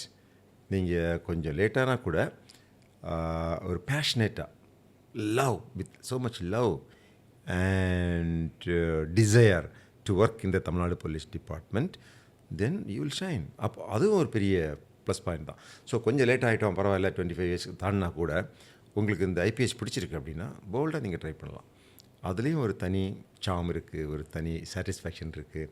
அப்போ கூட சில முக்கியமான டிபார்ட்மெண்ட்டுக்கு நீங்கள் ஹெட் பண்ணலாம். இப்போ டாக்டர் செந்தில்வேலன் நீங்கள் அந்த கம்மியாக ஜாயின் பண்ணால் கூட, சின்ன வயசு தாண்டி ஜாயின் பண்ணால் கூட சிட்டி போலீஸ் கமிஷனர் ஆகலாம். அது தாண்டி ஜாயின் பண்ணால் கூட நீங்கள் ADGP லா அண்ட் ஆர்டர், தமிழ்நாட்டினுடைய ஒட்டுமொத்த சட்டம் ஒழுங்கினுடைய ADGPயாகவும் வர முடியும். அதே மாதிரி சென்ட்ரல் கவர்மெண்ட்டில் போகும்போது additional director of CBI, additional director of IB, அதுக்கெல்லாம் கூட போகிறதுக்கு வாய்ப்பு. ஓகே சார், இங்கே central government and state government பிரித்து சொன்னதுனால there is one more thing I wanted to say. So நம்ம UPSC ஆஸ்பிரன்ஸ் எல்லாருமே they read all the subjects and they also read Indian polity. So அதில் there is this concept of union list, state list, concurrent list. So இந்த 3 list படிக்கும்போது we understand that Indian police service, police as a service is coming in state list. But ஆனால் on the other side the recruitment is happening through UPSC for IPS. I also understand group 1 type of services irukku for the entry level, but IPS is getting recognized as an all India service and being recruited by UPSC and then deputed to the state. But on the cadre kudutadukku apprama they are restricted to that state. My first question is, are they restricted to the state? First question. Second question is about ninga work பண்ணும்போது are we in control of the political machinery of the state? Since you have been the head of the Indian Tamil Nadu Police, my question is, how is the relationship? In the question already unnoru officer kitta pesumbodhu I have asked. So how the political machinery, because you director you are into police and your state list la dhan police varudhu, so how is that experience, sir? Unga experience la how have you handled this both and how does it work? So the Indian Constitution, we the people of India having solemnly resolved to constitute India sovereign, socialist, secular, democratic republic, and to bring its citizens justice, social, economic, political, liberty of thought, expression, equality of status and opportunity, promoting the fraternity while promoting the dignity and unity and integrity of the whole country. We all members of the Constituent Assembly on this 19 November 1949 wow. adopt, enact and give ourselves to this constitution. That's the perfect preamble without any small mistakes, sir. அவ்வளோ ஃப்ளோவாக சொல்கிறீங்க. இதுதான் நம்முடைய அரசியல் அமைப்பு சட்டம். So அந்த காலத்தில் இது எழுதினவங்கெல்லாம் ரொம்ப படித்தவங்க, உலகத்தரம் வாய்ந்த கல்லூரிகளில், கொலம்பியா பல்கலைக்கழகத்தில் படித்த டாக்டர் B.R. அம்பேத்கர், பெரியவங்க எழுதின இந்த இதில் அவங்க என்ன மாதிரி செட்டப் வச்சுருக்காங்கன்னா, ஸ்டேட் கவர்மெண்ட், சென்ட்ரல் கவர்மெண்ட். சில விஷயங்கள் சென்ட்ரல் கவர்மெண்ட்டுடைய மொத்த கட்டுப்பாடில் இருக்கும், டிஃபென்ஸ் ஃபார் எக்ஸாம்பிள். சிலது ஸ்டேட் கவர்மெண்ட்டுடைய கட்டுப்பாடு இருக்கலாம், லோக்கல் அட்மினிஸ்ட்ரேஷன், எஜுகேஷன், இந்த மாதிரி school education are some things will come in the concurrent list இல்லைங்களா. இந்த ஐஏஎஸ் ஐபிஎஸ் என்பது இந்த service itself is an all India service. நீங்கள் வந்து ரயில்வே சர்வீஸ்னால் ஆல் இண்டியா சர்வீஸ் இல்லை. இன்கம் டேக்ஸ் அப்படிங்கிறது இந்தியாவில் எங்கே வேணாலும் போஸ்ட் பண்ணுவாங்க, பட் அவங்க ஆல் இண்டியா சர்வீஸ் அல்ல. ஆல் இண்டியா சர்வீஸ்னால் 3 சர்வீஸ் தான்: Indian administrative service, Indian police service, Indian forest service இல்லைங்களா. ஸோ இது வந்து இந்த சர்வீஸில் என்னென்ன பியூட்டினா, ஐஏஎஸ் ஐபிஎஸ்க்கு இந்த வேலைக்கு நியமிக்கக்கூடியது இந்திய ஜனாதிபதி. அவர் தான் அவங்கள நியமிப்பார். Your central government. ஆனால் you late work with the state. உங்களை வந்து ஸ்டேட் கவர்மெண்ட்டினுடைய சர்வீஸுக்காக அவங்க அனுப்பிச்சி வச்சுருவாங்க. ஸ்டேட் கவர்மெண்ட்டுக்கு நம்ம வந்ததும் அது நமக்கு என்ன பேருனா, we belong to this cadre. நான் வந்து தமிழ்நாடு காடர். தமிழ்நாடு காடர் எனக்கு எப்படி கிடைச்சதுங்கிறது அது வேற ஒரு ஸ்டோரி. அதாவது தமிழ்நாட்டில் எத்தனை பேர் பாஸ் பண்ணுறாங்களோ அதில் எல்லாருக்குமே தமிழ்நாட்டில் கிடைக்காது. தமிழ்நாட்டில் மொத்தம் எத்தனை வேக்கன்சி இருக்குன்னு பார்ப்பாங்க. தமிழ்நாட்டில் இந்த வருஷம் ஐபிஎஸ்க்கு 6 வேக்கன்சின்னு வச்சுக்கோங்க. 6ல் 3 2 வேக்கன்சி மட்டும் அந்த ஸ்டேட்டை சேர்ந்தவங்களுக்கு கிடைக்கும். ஓகே, அந்த ஸ்டேட்டில் 10 பேர் பாஸ் பண்ணாங்கன்னு வச்சுக்கோங்க. 1 and 2 முதல்ல உள்ள 1, 2 அப்புறம் கம்யூனல் ரொட்டேஷன் வரும். ஸோ நீங்கள் வந்து ஐபிஎஸ் வாங்கணும், தமிழ்நாட்டிலேயே நான் ஐபிஎஸ் ஆஃபீஸராக இருக்கணும்னு ஆசைப்பட்டீங்கன்னா உங்கள் பேர் ஐபிஎஸ் லிஸ்ட்லேயும் இருக்கணும், டாப் லிஸ்ட்லேயும் இருக்கணும். தமிழ்நாட்டில் பாஸ் பண்ணவங்களில் டாப்லேயும் நீங்கள் டாப்பாக இருக்கணும். நான் தமிழ்நாட்டில் பாஸ் பண்ணவங்கள டாப்பாக இருந்தேன். ஸோ நம்ம தமிழ்நாடு வந்தது. அதுக்கு பிறகு தான் எனக்கு தெரியுது தமிழ்நாட்டில் ஒர்க் பண்ணுறதுங்கிறது முக்கியமானது. ஏன்னா நமக்கு தமிழ் மொழி தெரியும், நமக்கு ஊர் தெரியும். ஸோ இங்கே நமக்கு ஈஸியாக வந்து பிரச்சனைகளை புரிஞ்சிக்க முடியும், போல்டாக ஆக்ட் பண்ண முடியும். அப்படிங்கிற நிறைய அட்வான்டேஜ் வந்து அந்தந்த ஸ்டேட்டில் ஒர்க் பண்ணுறவங்களுக்கு இருக்குது. வேறு ஸ்டேட்லேருந்து நம்ம ஊரில் வரவங்களுக்கும் சில அட்வான்டேஜ் இருக்குது. அவங்கள மற்ற மக்கள் நம்புவாங்க ஈஸியாக. நார்த் இந்தியன்ஸு அவங்க வந்து அவங்களுக்கு பாரபட்சம் இருக்காது, அவங்களுக்கு ஜாதி வேறு பாகுபாடெல்லாம் பிரச்சனை இல்லைங்கிற மாதிரிலாம் இருக்குது. அவங்களுக்கு ஒரு சாம் இருக்குது. ஓகே, ஸோ இந்த ஆல் இண்டியா சர்வீஸ் என்பதுடைய பியூட்டியே தமிழ்நாட்டில் 6 ஐஏஎஸ் அதிகாரிகள் வரப்போகிறாங்கன்னா 2 பேர் அல்லது 3 பேர், 2 பேர் தமிழ்நாட்டை சேர்ந்தவங்க, 4 பேர் வெளி மாநிலத்தை சேர்ந்தவங்க. காஸ்மோபாலிட்டன் வந்தாச்சுங்களா. கரெக்ட். ஸோ இங்கே அதுதான் இந்த ஆல் இண்டியா சர்வீஸோடைய பியூட்டி. யூபியில் சீஃப் செக்ரட்டரி இருக்கிறவர் தமிழ்நாட்டுக்காரராக இருப்பார். பாம்பே கமிஷனர் பார்த்தீங்கன்னா தமிழ்நாட்டுக்காரராக இருப்பார். இப்போ நான் வந்து யூபிஎஸ்சி படிக்கிறவங்களெல்லாம் கைடு பண்ணுறேன்ல, லக்னோ போயிருந்தேன் பிரைம் மினிஸ்டருடைய மீட்டிங் 2021 டிசம்பர் நினைக்கிறேன். ஆனரபிள் பிரைம் மினிஸ்டருடைய மீட்டிங் போனேன். நான் வந்து ஒரு லோக்கல் குரூப் இருக்கேங்க யூபியிலே. அது என்ன, தமிழ்நாட்டில் உள்ள ஐஏஎஸ் ஐபிஎஸ் ஆஃபீஸர்ஸ். அதுக்கு பேர் டீ கடை பெஞ்ச்.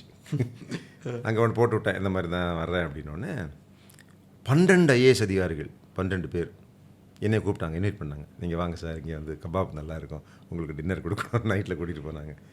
12 பேர் 13 பேர் சேர்ந்தாங்க. அந்த கொளஞ்சிங்கிறவர் 300 கிலோமீட்டர் தாண்டி வந்திருந்தார். நம்ம செந்தில் இப்போது யுனைடெட் நேஷன்ஸில் இருக்கார், செந்தில் பாண்டியன். ஸோ இப்படி நிறைய ஐஏஎஸ் ஐபிஎஸ் ஆஃபீஸர் வந்தாங்க. அந்த ஊரில் உள்ள முக்கியமான போஸ்ட்டில் எல்லாம் இவங்க தான் இருக்கிறாங்க, தமிழ்நாடுங்க இருக்கிறாங்க. அதே மாதிரி மும்பை போயிருந்தேன், அப்போ ஒரு 8-9 பேர் வந்திருந்தாங்க. என்னுடைய ஸ்டூடெண்ட் வான்மதி அங்கே கலெக்டராக இருக்காங்க. நிறைய பேர். பாம்பேயில் வந்து சிஎம்டிஏ, அப்புறம் transport department corporation of Mumbai, அங்கெல்லாம் முக்கியமான இடத்துல இருக்கிறது பார்த்தா தமிழ்நாட்டில் உள்ள ஆஃபீஸர்ஸ். மகாராஷ்டிரா எவ்வளோ பெரிய ஸ்டேட். ஸோ மகாராஷ்டிராவுடைய ஒரு நிர்வாகத்தை கொடுக்குறது தமிழ்நாடு மக்கள். ஸோ இதுதான் இந்த ஆல் இண்டியா சர்வீஸோடைய பியூட்டிங்க. ஆனால் நம்ம ஒன்ஸ் தமிழ்நாட்டுக்கு வந்தாச்சு, நான் எஸ்பி அல்லது டிஏஜி கமிஷனர்னால் நான் தமிழ்நாடு அரசாங்கத்தினுடைய கட்டுப்பாட்டில் தான் நான் இருப்பேன். எனக்கும் மத்திய கவர்மெண்ட்டுக்கும் சென்ட்ரல் கவர்மெண்ட்டுக்கும் எந்த தொடர்புமே கிடையாது. Okay, unless I opt for a central government service. நானாக விரும்பி நான் மத்திய உளவு பிரிவுக்கு போகிறேன். அதுதான் சார். இப்போ நீங்கள் விரும்பி சூஸ் பண்ணுற இந்தியன் போலீஸ் சர்வீஸ்லேருந்து சூஸ் பண்ணக்கூடிய other services at central level என்னெல்லாம் இருக்குது? ஆமாம், இப்போ வந்து சென்ட்ரல் கவர்மெண்ட்டில் நீங்கள் ரொம்ப விரும்பி போகிறது CBI, central bureau of investigation. இது விரும்பியும் போகலாம். சப்போஸ் உங்களுக்கு டிஜிபி உங்களை பிடிக்கலன்னு வச்சுக்கோங்க, அவராக கூட அனுப்பி விட்டுருவார். அப்படின்னு ஒரு வாட்டி அனுப்பிச்சி விட்டாங்க. இன்டெலிஜென்ஸ் பியூரோ எனக்கு பிடிக்கவே பிடிக்காது இந்த வேலையெல்லாம், நான் போக முடியாதுன்னு சொல்லிட்டேன். அப்புறம் என்ன டிபார் பண்ணிட்டாங்க, இனி நீ சென்ட்ரல் கவர்மெண்ட்டுக்கே போக முடியாது அடுத்த 5 வருஷத்துக்கு. அது ஒரு பனிஷ்மெண்ட்டு. ஓகே, சிபிஐ விரும்பி போகலாங்க. ஆனால் சிபிஐ போயிட்டு சிபிஐ சென்னையிலையும் வேலை பார்க்கலாம்.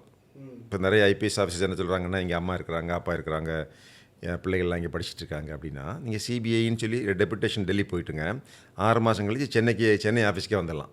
ஓகே. இன்டெலிஜென்ஸ் பியூரோ, வெளிநாட்டில் உள்ள உளவு பிரிவு RAW, அது ரொம்ப மறைமுகமாக வேலை பார்க்கக்கூடியது. ரொம்ப அது கொஞ்சம் இன்ட்ரெஸ்டிங்காக இருக்கும். RAW. அடுத்தபடிங்க NIA, national investigation agency, தீவிரவாத தடுப்பு புலன் விசாரணை. அதாவதுங்க பயங்கரமான தீவிரவாதிகள், நக்சலைட் தீவிரவாதிகள், வெளிநாட்டு தீவிரவாதிகள், இது போன்ற ஆட்கள் மேலே உள்ள வழக்குகள், வெடிகுண்டு வழக்குகள், கொலை வழக்குகள், லோன் வுல்ஃப் அட்டாக், இப்போ கோயம்புத்தூரில் நடந்தது இல்லைங்களா, ஒரு கோயிலுக்கு பக்கத்தில் தீபாவளி மணிக்கு பாம்பை வெடிச்சானோ. ஸோ அந்த மாதிரி இடத்துல வழக்குகள்னால் அவங்க அதை டேக் ஓவர் பண்ணிக்குவாங்க. NIA, national investigation agency. அப்புறங்க இந்த கடந்த சுதந்திரம் வந்த பிறகு காவல்துறையினுடைய முக்கியத்துவம் பெருமளவில் பெருசாயிடுச்சு. அதுக்கு ஒரு முக்கியமான காரணம் பேராமிலிட்ரி ஃபோர்ஸஸ்ன்னு சொன்னாங்க அந்த காலத்தில். CAPF, central armed police forces.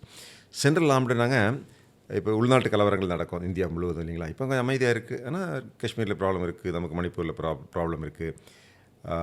அப்படிங்கிற போது அந்த உள்நாட்டு கலவரங்கள், உள்நாட்டு சட்டம் ஒழுங்கு பிரச்சனைகளை டீல் பண்ணுறதுக்கு ஒரு reserve police force CRPF, central reserve police, கிட்டத்தட்ட 3 லட்சம் 4 லட்சம் jawans. BSF, border security force, கிட்டத்தட்ட 2 லட்சம். ITBP, Indo Tibetan border police. அப்புறம் வந்துங்க ரயில்வே ப்ரொடெக்ஷன் ஃபோர்ஸ் வச்சுங்களா. CISF, central industrial security force, சுரக்ஷா சேமா பல், இப்படிப்பட்ட பல துணை இராணுவ அமைப்புகள், பெரிய கட்டமைப்புகள். அதெல்லாம் சிலதெல்லாம் இராணுவ மாதிரி தான் இருக்கும். ஸோ இது போன்ற துணை இராணுவ கட்டமைப்புகளுக்கு தலைமை ஹெட்ஸாக போகலாம். ஈவன் தோ அந்த நீங்கள் சொன்ன எல்லா பேராமிலிட்ரி ஃபோர்ஸஸ்க்கு இண்டிவிஜுவல் என்ட்ரி லெவல்ஸ் இருக்குது. அண்ட் அதோட head IPS you can always reach. அதுலேயும் இன்னொரு பெரிய விஷயம் வந்துங்க, இந்தியா சுதந்திரம் வாங்கின உடனே மகாத்மா காந்தியை படுகொலை பண்ணாங்க. சில ஆண்டுகள் கழித்து இந்திரா காந்தியை படுகொலை பண்ணாங்க. 1991 ஆண்டு முன்னாள் பாரத பிரதமர் திரு ராஜீவ்காந்தி அவர்களை தமிழ்நாட்டிலேயே படுகொலை பண்ணாங்க இல்லைங்களா. அப்படிங்கும்போது பிரைம் மினிஸ்டர் செக்யூரிட்டி என்பது ஒரு பெரிய சப்ஜெக்டாக வந்தது. ஸோ பிரைம் மினிஸ்டர் செக்யூரிட்டி கொடுக்குறது யார்? இராணுவம் கொடுக்குமா, நேவி கொடுக்குமா, ஏர்ஃபோர்ஸ் கொடுக்குமான்னு பார்த்தா அதுவும் IPS ஆஃபீஸர் தான். அவங்க தான் இதுக்கு கரெக்டாக இருப்பாங்க. இதில் பார்த்தீங்கன்னா நீங்கள் IPS என்பதுங்க ரொம்ப பொறுப்பான வேலைங்க. நிறைய பேருக்கு அது தெரியாது. எப்படின்னா தமிழ்நாடு ஒட்டுமொத்த ஸ்டேட் இருக்கு இல்லைங்களா. இங்கே உள்ள சுருக்கமாக சொல்லணும்னா இது ஒரு பதவி அல்ல, இது ஒரு பொறுப்பு. 8 கோடி மக்கள், நீங்கள் 8 கோடின்னு இப்போ சொல்கிறாங்க, 8 கோடி இருக்கலாம், 7.5 கோடி இருக்கலாம். இந்த 7.5 கோடி அல்லது 8 கோடி மக்களுடைய உயிருக்கும் உடைமைக்கும் பாதுகாப்பு தரக்கூடிய பொறுப்பு தான் இந்த DGP மற்றும் படைத்தலைவர், head of the police force. ஒரு மாவட்டத்தில், கோயம்புத்தூர் மாவட்டம் 30 லட்சம் மக்கள் இருக்கிறாங்க, இல்லை 40 லட்சம் இருக்கிறாங்கன்னா இந்த 40 லட்சம் பேருக்கும் உடைமைக்கும் உயிருக்கும் பாதுகாப்பு தர வேண்டியது அந்த சூப்பரண்ட் ஆஃப் போலீஸ். சென்னை மாநகரத்தில் 75 லட்சம் மக்கள் இருக்கிறாங்கன்னா இப்போ அருண்குமார் இருக்கார், அவருக்கு பொறுப்பு என்னென்னா அந்த 75 லட்சம் பேருக்கும் உயிருக்கும் உடைமைக்கும் பாதுகாப்பு தரணும். இப்போ பாருங்கள், ஒரு அண்ணா யூனிவர்சிட்டி கேம்பஸில் ஒரு கேர்ளை செக்ஷுவல் அசால்ட் நடந்திருக்குன்னா எல்லா ஃபோக்கஸும் அந்த கமிஷன் மேலே தான் இருக்கும், போலீஸ் மேலே தான் இருக்கும். இவர் என்ன சொல்கிறாரு, இவங்க என்ன ஆக்ஷன் எடுத்தாங்க, ஏன் இப்படி நடந்தது இல்லைங்களா. ஸோ அதை பற்றி தான் பேச்சிருக்கோம். நீங்கள் பேப்பரை திறந்து பாருங்களேன், இன்றைக்கி வேணால் காலையில் பேப்பரை படித்து பாருங்கள். 100 நியூஸில் ஒரு 75-80 நியூஸ் இந்த போலீஸ் டிபார்ட்மெண்ட் நியூஸாக தான் இருக்கும். இப்போ prime minister of the country he's coming to Tamil Nadu வச்சுக்கோங்களேன், இல்லை ஒரு VIP foreign dignitary Chinese prime minister வர்றாரு மகாபலிபுரத்துக்கு, அவருடைய செக்யூரிட்டி டீட்டெயிலில் ஒரு சின்ன குளறுபடி நடந்துன்னு வச்சுங்களேன். சும்மா சாதாரணமாக பேசுவோம், பெருசாக பேச வேண்டாம். யார் பொறுப்பு? அந்த DGP தான் பொறுப்பு. DGP is personally and individually responsible for the visit of a foreign dignitary. The DGP of the police state is responsible for the life and property limbs of the highest authority of the government when he visits the place. அவர் தான் பொறுப்பு, வேறு யார்? இது blue புக்கில் இருக்குது. So இது ரொம்ப ரொம்ப ரொம்ப பொறுப்பான ஒரு வேலை தான் இந்த DGP அப்படிங்கிற ஒரு பொறுப்பு வேலை. டவுன் த லைன் அது என்ன, அந்த காலத்தில் பார்த்திங்கன்னா இந்த DGPங்கிற போஸ்ட்டு என்ன பேருன்னா IG ஆஃப் போலீஸ் தான் அந்த காலத்தில். Madras presidency, IG of Madras. அப்போ தான் அந்த ரூல்ஸ் எல்லாம் வெள்ளக்காரன் எழுதியிருக்கான். There shall be an inspector general of police for Madras state and he shall also be a messenger of peace. இந்த மாநிலத்தில் ஒரு காவல் தலைவன் ஒருத்தன் இருப்பான், காவல்துறைக்கு தலைவன் ஒருத்தன் இருப்பான். இவன் அமைதியின் தூதுவனாகவும் இருப்பான். He is responsible to withstand the peace of that particular place. Maintaining peace and order. ரொம்ப பெரிய பொறுப்பு தான் காவல்துறை தலைமையில் வச்சுருக்காங்க. அந்த அளவுக்கு அவங்களுக்கு அதிகாரம் இருக்கா அப்படின்னா சில அதிகாரங்கள் இருக்குது, சில அதிகாரங்கள் இல்லை. எடுத்துக்காட்டால் காவல்துறை எப்போதுமே கவர்மெண்ட்டினுடைய கட்டுப்பாடு. அதுதான் என்னோட ரெண்டாவது கேள்வி. ஹவு டு ஐபிஎஸ் ஆஃபீஸர் ஸ்டேட்டில் டெப்யூட் ஆகும்போது பொலிட்டிக்கல் மிஷினரி கூட சேர்ந்து எப்படி அவங்களால ஒர்க் பண்ண முடியுது? To they have that authority? நீங்கள் சொல்கிற அளவுக்கு அவ்வளோ ரெஸ்பான்சிபிலிட்டி இருக்குது அவங்களுக்கு? I personally normally feels a responsibility should be equal to what is the authority given to them to withstand that responsibility. So how does political machinery work along with the highest posting? சொன்ன மாதிரி நீங்கள் டிஜிபியாக இருந்த போதும் சரி, அதுக்கு முன்னாடியும் நீங்கள் தலைமை வகித்த எல்லா பொறுப்புகள்லையுமே சரி, பொலிட்டிக்கல் மிஷினரி கூட சேர்ந்து ஒர்க் பண்ணுறது how does it explain please? நம்ம வந்து ஐபிஎஸ் ஆஃபீஸராக தமிழ்நாட்டுக்கு வந்துட்டோம். ஸோ கீழே இருந்து நம்ம ஒர்க் பண்ணுறோம். ஸோ ஒரு முக்கியமான ஒரு பொசிஷன் எடுத்துக்குவோம், சூப்பரண்டா போலீஸ். இந்த இடத்துல இப்போது உங்களுக்கு வந்து முழு சுதந்திரம் இருக்குதா அப்படின்னா முழு சுதந்திரம் இல்லை அப்படின்னு சொல்லலாம். ஆனால் உங்களுக்கு வந்து உங்கள் பணிகளை செய்வதற்கு உங்களுக்கு சுதந்திரம் இருக்கா அப்படின்னா 100% இருக்குது. இந்த சென்ஸ் நமக்கு வந்து ஒரு புலன் விசாரணை, ஒரு க்ரைம் டிடெக்ஷன், பெரிய கொலை ஒன்று நடந்திருக்கு, பயங்கரமான ஒரு கொள்ளை நடந்திருக்கு, ஒரு கம்யூனல் ஜாதி கலவரம் நடக்குது. இப்படிப்பட்ட நேரத்தில் உங்களுக்கு 100% உங்களுடைய சட்டத்தின்படி நம்ம போலீஸ் வந்து பார்த்திங்கன்னா நம்ம யாருக்கு கட்டுப்படணும் அப்படின்னா சட்டத்துக்கு தான். நம்ம நீதிமன்றங்கள் சட்டத்துக்கு தான் நம்ம வந்து technically be report to them only. அப்படிங்கிறபோது இந்த போலீஸ் புலன் விசாரணை, சட்டம் ஒழுங்கு நிலைநாட்டுறது, குற்றங்களை இன்வெஸ்டிகேட் பண்ணுறது, தடுக்கிறது, டிராஃபிக் ரெகுலேஷன், விஐபி செக்யூரிட்டி, இதிலெல்லாம் உங்களுக்கு எந்த பிரச்சனையுமே வராதுங்க. ஓகே, நீங்கள் அந்த வேலையை ஒழுங்காக செய்யணும், அவ்வளோதானே தவிர அங்கே வந்து யாரும். ஆனால் நீங்கள் மாவட்ட நிர்வாகம் கலெக்டரோட ஒட்டி தான் போகணும், கலெக்டரோட சேர்ந்து தான் போகணும். இப்போ ஒரு இடத்துல வந்து இந்த மாதிரி ஊரெல்லாம் வந்து கேட்குறாங்க, அலோவ் பண்ணலாமா வேண்டாமன்னா இந்த நேரத்தில் கலெக்டர் அல்லது கவர்மெண்ட் லெவலில் அலோவ் பண்ணுங்க, இல்லாட்டி பண்ணாதீங்கன்ற போது அந்த சூப்பரண்டா போலீஸுக்கு அங்கே ஒரு சாய்ஸும் கிடையாது. அவர் வந்து ஒத்து போக வேண்டிதான்.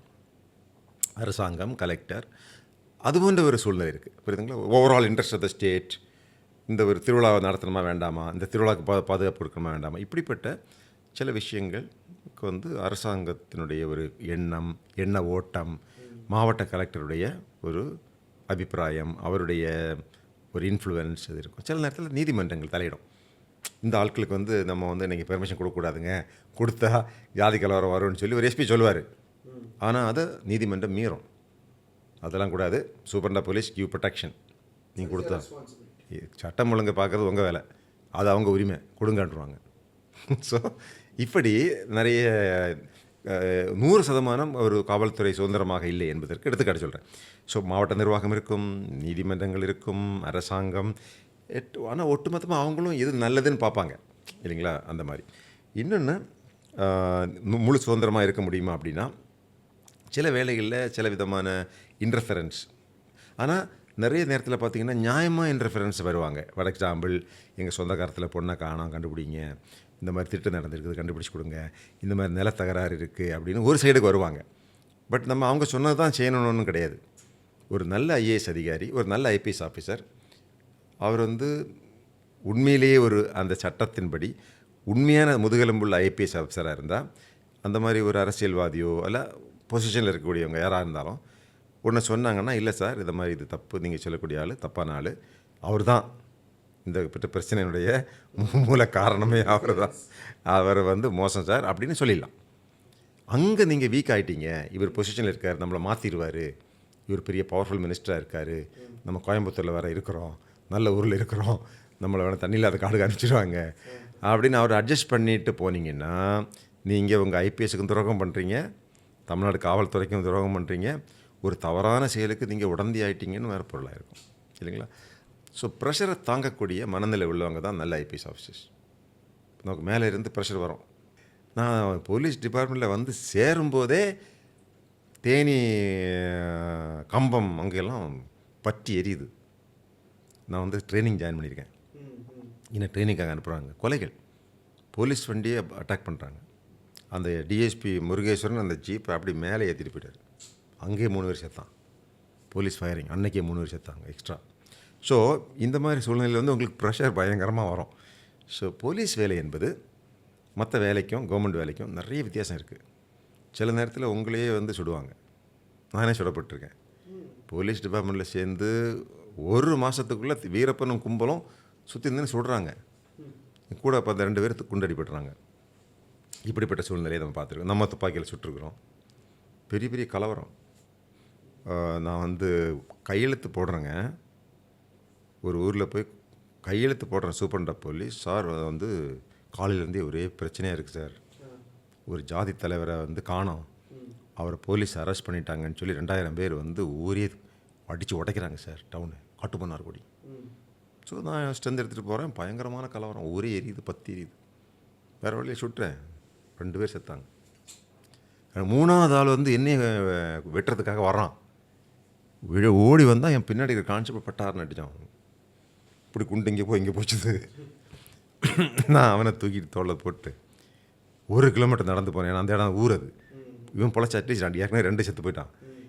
இந்த ஆள் 3ஆவது ஆளாக இருக்க போகிறான்னு சொல்லி அவனை தூக்கி கொண்டு போய் ஒரு காரில் போட்டு அனுப்பிச்சிட்டு திரும்பி வரேன். என் உடம்பெல்லாம் ரத்தம். பேப்பரில் போட்டாங்க சைலேந்திர பாபுக்கு அருவாள் வெட்டு. அப்போ மொபைல் ஃபோன்லாம் ஒன்றும் கிடையாது. இல்லை, இந்த செய்தி வந்து எங்கள் அம்மா படிச்சுட்டாங்க ஊரில்.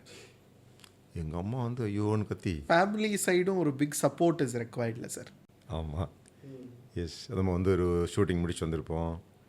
வீட்டில் ஒய்ஃபுக்கு குழந்தைகளுக்கு அதை பற்றி ஒன்றும் தெரியாது. ஒரு நேருக்கு நேர் துப்பாக்கி சண்டை நடத்திருப்போம், இறந்துருப்பாங்க. வீட்டில் வந்து கரெக்டாக குளிச்சு சாப்பிட்டுருப்போம், அவங்களுக்கு அதை பற்றி தெரியாது. நம்ம மனசில் இப்போ என்ன ஓடி இருக்குது, என்னென்ன பிரச்சனைகள் போயிட்டுருக்கு அப்படிங்கிறது அவங்களுக்கு கண்டிப்பாக தெரியாது. ஸோ பெரிய பெரிய சவால்கள் அப்படின்னு பார்க்கும்போது தனிப்பட்ட முறையில் நம்ம உயிருக்கு ஆபத்து வரக்கூடிய சூழ்நிலைகள்லாம் நான் சந்திச்சிருக்கிறேன். அது முக்கியமாக வீரப்பன் ஆப்ரேஷன். அது வந்து பார்த்திங்கன்னா, நான் அப்போ தான் எனக்கு ஃபஸ்ட்டு போஸ்டிங் வருது. டிஐஜி பார்க்க போகிறேன். நான் மதுரையில் training. Sylendra Babu posted to Gobichettipalayam, he'll report in கோபிச்செட்டிப்பாளையம்னு வருது. ஸோ நான் வந்து ஆர்டரை வாங்கிட்டு ஒரு டிஐஜி, எனக்கு டிஐஜி அப்போ யாருன்னா செல்வராஜ், அவர் நல்ல திறமையான ஆஃபீஸர். அவர் குரூப் 1 சர்வீஸில் டிஐஜி. சைலேந்திர பாபு இந்த கோபியில் நல்லாயிருக்கும், சினிமாலாம் எடுப்பாங்க அந்த ஊரில். ஆனால் இப்போ அங்கே வந்து ஒரு பெரிய தீவிரவாதி ஒருத்தன் இருக்கிறான், மழுக்கன் பேர். அவன் வந்து ஏற்கனவே நிறைய ஃபாரஸ்ட் கார்டெல்லாம் சுட்டிருக்கான். சிதம்பரநாதன் சொல்லி ஒரு ஆளை வந்து அடுத்து போன வருஷம் கொண்டுட்டான். அந்த ஏரியா ஃபுல்லாக கண்ட்ரோலில் தான் இருக்குது, சத்தியமங்கலம் ஃபாரஸ்ட்டு. அதனால் நீ அவனை தான் முதல்ல பிடிக்கணும் அப்படின்னு சொல்லி சொன்னார். அங்கே போய் பார்த்தா அப்போ தான் 2 வாரத்துக்கு முன்னாடி ஒரு டிஎஸ்பியும் ஆர்டிஓவும் ஒரு ஊருக்கு போகிறாங்க. சுற்றி வீரப்பன் சுற்றி சுட ஆரம்பித்தோன்னே எல்லாம் பயந்துடுச்சு, ஓடி வந்துட்டாங்க. அந்த ஏரியா ஃபுல்லாக வீரப்பனுடைய கண்ட்ரோலில் தான் இருந்தது. அப்போது அதாவது கடம்பூர், மாக்கம்பாளையம், அரிக்கியம், குன்றி, காடு பசுவனமலம், கேர்மலம், தாளவாடி, தலைமலை, இப்படிப்பட்ட ஏரியாலாம் வந்து கர்நாடகா பார்டர்லாம். அப்போ எலெக்ஷன் நடத்தணும். ஊருக்கு பஸ்ஸெல்லாம் போகாது, நிறுத்திட்டாங்க. ஸோ பஸ்ஸை கொண்டு போகணுன்றது தான் முதல்ல எலெக்ஷன் நடத்தணும் அப்படிங்கிறது. ஸோ அடுத்த 2 மாதம் வீரப்பனோட சண்டை. இப்போ வீரப்பன் வந்து நம்ம தாக்கு பிடிக்காமல் அங்கேருந்து சந்தன மரத்தை எல்லாம் வெட்டி வித்துட்டு இருந்தான் அங்கேருந்து அந்த நேரத்தில். அப்புறம் வந்து வீரப்பன் ஆப்ரேஷன் போதே நான் அப்பாயின்மெண்ட் ஆனேன். ராஜகுமாரை வீரப்பன் கடத்திட்டு போனப்போ அப்போது சீஃப் மினிஸ்டர் டாக்டர் கலைஞர் வந்து அனௌன்ஸ் பண்ணார், மாதிரி அடையார் டிசி சைலேந்திர பாபு வீரப்பனை பிடிக்க நியமிக்கிறோன்னு சொல்லி. அப்போ போனோம். அப்போ வீரப்பன் வந்து அந்த வெள்ளையங்கிரி மலையில் அந்த ஃபாரஸ்ட்டில் இருந்ததாக சிக்னல் அவங்களுக்கு கிடச்சி. அப்போ வந்து பிபிஎல் மொபைல் ஃபோன் அப்போ தான் வந்திருக்கு. வீரப்பன்ட்ட ஒரு மொபைல் ஃபோன் யார்கிட்ட பேசிட்டு இருந்திருக்கான். சரின்னு சொல்லி என்ன ஹெலிகாப்டரில் கொண்டு இறக்கி விட்டாங்க. ஹெலிகாப்டர் நானும் 8 பேரும் 7 பேரும், நான் என்னோட சேர்த்து 7 பேர். வீரப்பன்ட்ட 7 பேர் தான். சரி பிடிச்சிடலாம் அப்படின்னு அந்த 3 நாள் நாங்கள் பதுங்கி உட்காந்துருப்போம், தேடுவோம். வீரப்பன் கிடைக்க மாட்டான். வீரப்பன் பதுங்கி உட்காந்து எங்களை தேடுறான், அவனுக்கு எனக்கு கண்டுபிடிக்க முடியல. கடைசியில் அங்கேருந்து எஸ்கேப் ஆனால் அப்புறம் ஒரு இடத்துல போய் ஜெவந்தி மலையில் போய் மாட்டிக்கிட்டான். நானும் ஓடி போனோம், பட் அதுக்குள்ளே எஸ்கேப் போய் ஓடினான். ஸோ அது போன்ற உயிருக்கு ஆபத்தான சூழ்நிலைகள். இன்னொன்று வந்துங்க, இந்த போலீஸ் ஐபிஎஸ் அப்படிங்கிற போது இந்த வேலை கொஞ்சம் வித்தியாசமாக இருக்கும். ஸோ இதில் சேரக்கூடியவங்க கொஞ்சம் குறைந்தபட்சம் ஹார்ட்ஷிப், கஷ்டம், குறைஞ்சபட்சம் தைரியம், குறைஞ்சபட்சம் நமக்கு உயிருக்கு ஆபத்து வரலாம். ஸோ இது போன்ற எந்த கடை இருந்தாலும் சில சூழ்நிலைகளில் பெரிய பெரிய ஆபத்துக்கள் வரதுக்கு வாய்ப்பு இருக்குது. சர்வீஸில் இருக்கக்கூடிய பெயின் பாயிண்ட்ஸ் இவ்வளோ இருக்கிற ஒரு சைடு, அண்ட் இது சர்வீஸ்க்கு வரத்துக்கான ப்ரிப்பரேஷன் அண்ட் அதுக்கான ஒர்க்கிங் இவ்வளோ ஹெவி இருக்குது. ஸோ ஒரு continuous determination and thing is required அப்படிங்கிறத புரிஞ்சுக்க முடியும் sir. As we started this discussion ஆரம்பிக்கும் போது நான் சொன்னேன், வி ஆர் லுக்கிங் ஃபார்வர்ட் ஹோலிஸ்டிக்காக எப்படி ஒரு ஆஸ்பிரண்ட் ப்ரிப்பேர் ஆகுது அப்படின்னு. ஸோ இன் தட் பர்ஸ்பெக்டிவ் நீங்கள் வந்து இப்போது if you want to tell ஒரு ஆஸ்பிரண்ட் ஐபிஎஸ் ஆகணும்னு நினச்சா, தம்பிகளாக தயவு செய்து இந்த விஷயங்கள்லாம் உங்கள் மனசில் வச்சுக்கோங்க அப்படின்னு நீங்கள் சொல்லணுன்னா ஒரு டாப் 3 அப்படின்னா என்னவா சார் இருக்கும்? நம்பர் 1ங்க, ஐபிஎஸ்சில் சேரணும் அப்படின்னா நீங்கள் உண்மையிலேயே ஐபிஎஸ்சில் சேர்ந்த பிறகு ஷைன் பண்ணணுன்னா பேசிக் கரேஜ், குறைந்தபட்ச ஒரு தைரியம் உங்களுக்கு வேணும். நான் இயற்கையிலே ரொம்ப பயந்தவன், இங்கே இந்த பக்கம் 4 பேர் சண்டை போட்டிருந்தாங்கன்னா நான் இந்த பக்கம் திரும்பி ஓடிடுவேன் அப்படின்னா நீங்கள் போலீஸுக்கு வரவே கூடாதுங்க. ஏன்னா லைஃபே அப்படி தான் இருக்கும். ஏன்னா போலீஸ்மேன் பார்த்திங்கன்னா அவங்க இயற்கையிலேயே ஒரு வீரர்கள். அதே மாதிரி போலீஸில் வரக்கூடியவங்க உடல் நலம், அதுலேயும் கொஞ்சம் அப்பியரன்ஸ், அதுலேயும் கொஞ்சம் ஸ்ட்ராங்காக இருக்கிறவங்கள தான் வரணும். ஏன்னா நீங்கள் லீடு பண்ணக்கூடிய மென்னுகளை பார்த்திங்கன்னா தமிழ்நாட்டிலேயே பிறந்து வளர்ந்ததுலேயே ரொம்ப ஸ்ட்ராங் பீப்புள். இப்போ நீங்கள் 2000 போலீஸ் வேக்கன்சி இருக்குன்னு வச்சுங்களேன், 2 லட்சம் பேர் அப்ளை பண்ணுறாங்க தமிழ்நாட்டில். 18 வயசு முடித்த 26 வயசுக்குள்ள இளங்காளைகள்.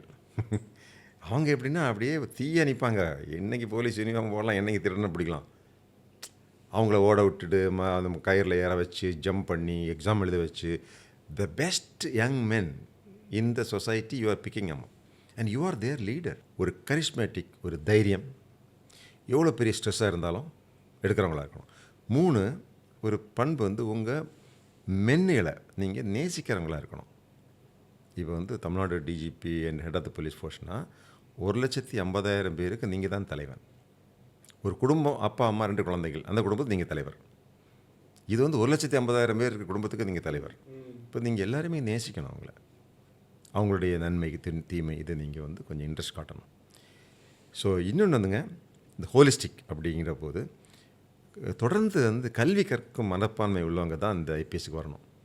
நான் வந்து நல்லா படிச்சிருக்கேன், அண்ணா யூனிவர்சிட்டியில் படித்தேன், ஐஐடியில் படிச்சிருக்கேன், ஒரு எக்ஸாம் எழுதிடுவேன், ஐஏஎஸ் பாஸ் பண்ணிடுவேன், ஐபிஎஸ் பாஸ் பண்ணிடுவேன், அங்கே போய் ஜாலியாக இருக்கலாம்னா நீங்கள் வரலாம். நீங்கள் ஐபிஎஸ் பாஸ் பண்ணலாம், வரலாம். உங்களால் வந்து சக்ஸஸ்ஃபுல்லாக இங்கே முடிச்சுட்டு போக முடியாது.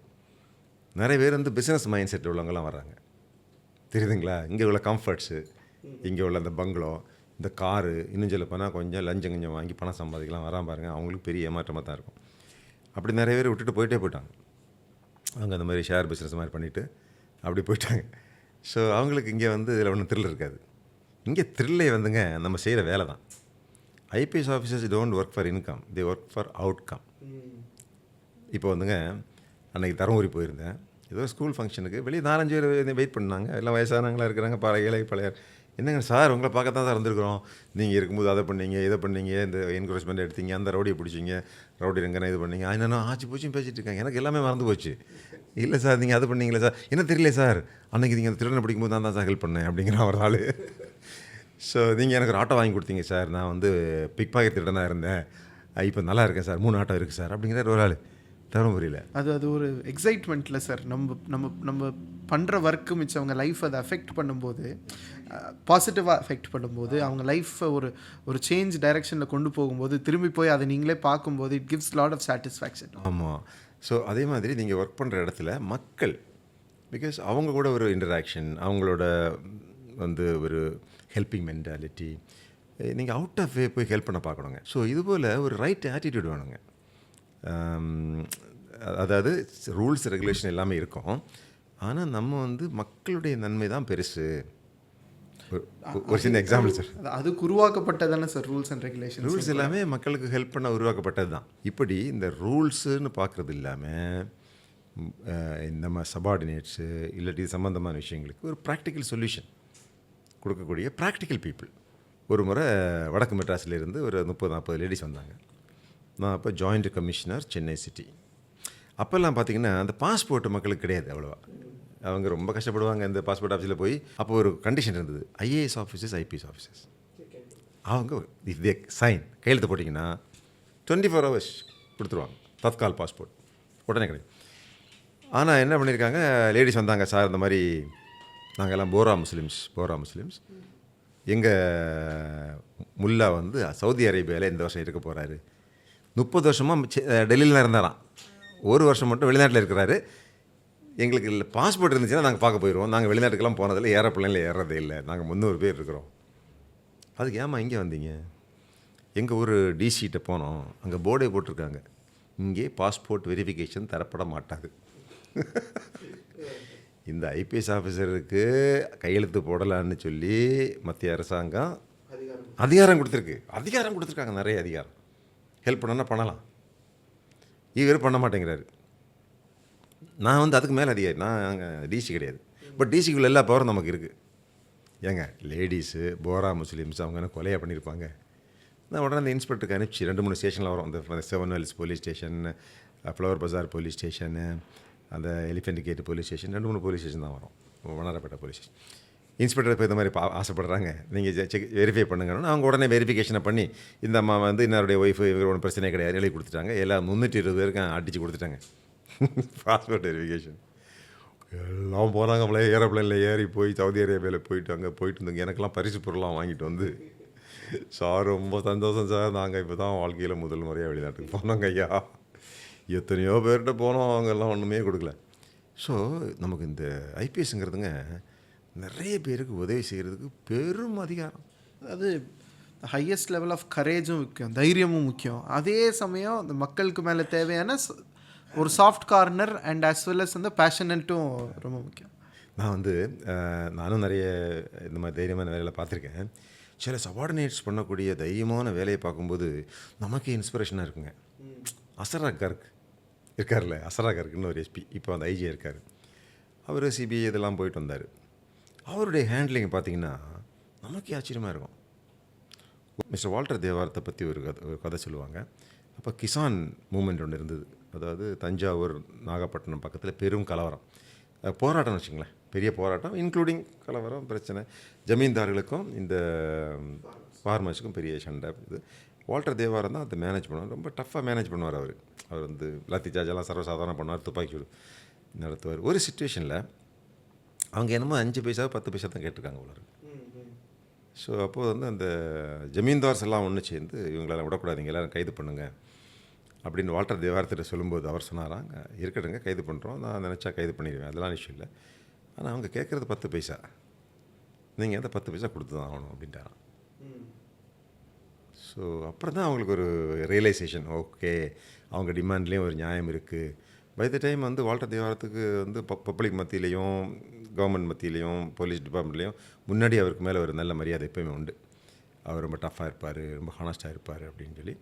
ஸோ உடனே அந்த ஜமீன்தார்ஸ் எல்லாம் சேர்ந்து மனசு மாறி அந்த 10 பைசா கொடுத்ததாகவும், அதுக்கு பிறகு இவ்வளோ டஃப்பாக இருப்பார், அடிச்சிடுவார், சுற்றுவார் அப்படிங்கிற வால்டர் தேவாரத்தினுடைய ஒரு இமேஜ் வந்து ஃபார்மர்ஸ் மத்தியில், தொழிலாளர்கள் மத்தியில் ஒரு பெரிய அவர் ஒரு சாம்பியனாக கூட அவங்க நினச்சாங்க அப்படின்னு அந்த காலத்தில் உள்ள ஆஃபீஸர்ஸ் எல்லாம் சொல்லுவாங்க. ஸோ நீங்கள் சொல்லுவீங்களா, போலீஸுங்கிற போதே நமக்கு அடிப்படை தைரியம். இன்னொன்று, எல்லோரும் வந்து பிறப்பிலே தைரியமாக இருப்பாங்கன்னு சொல்ல முடியாது. ஆனால் தைரியம் என்பது நம்ம நட்டு வளர்த்தக்கூடிய ஒரு பண்பு தான். எல்லாருக்கும் பயம் இருக்கும், எல்லாருக்குமே பயம் இருக்கும். நம்மளை அட்டாக் பண்ணுறாங்க, நம்மளால் சுடுறாங்க அப்படின்னா கண்டிப்பாக யாருக்குமே பயம் இருக்கும். பயம் இல்லைன்னு ஒரு ஆள் சொன்னார்னா போய் சொல்கிறாருன்னு அர்த்தம்.